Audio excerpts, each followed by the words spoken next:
របៀបប្រើប្រាស់ VH-011-CW ចូលទៅកាន់កម្មវិធី Alien Check លោកអ្នកអាចធ្វើការបិទឬបើកអំពូល VH-011-CW បាននៅត្រង់នេះ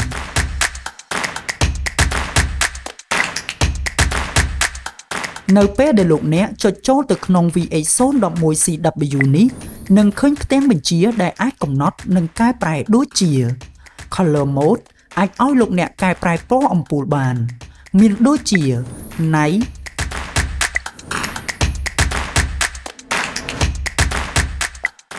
Bright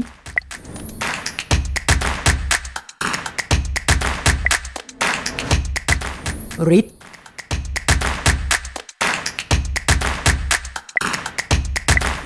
Work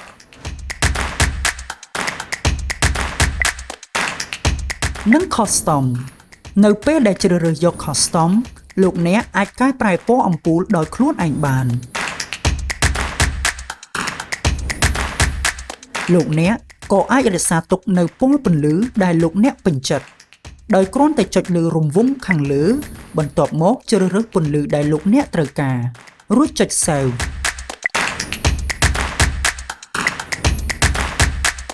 Brightness ជាមុខងារដែលអាចដំឡើងឬបន្ថយកម្រិតពន្លឺ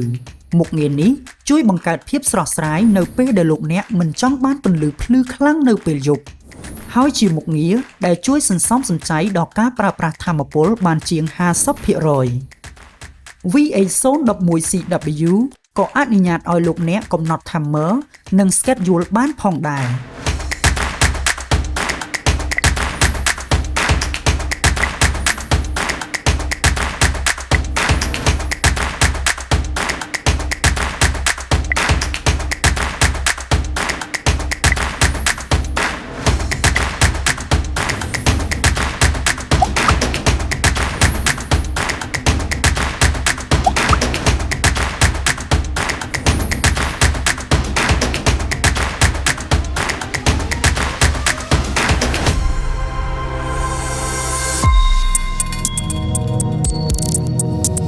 VP.Start. Innovation through technology.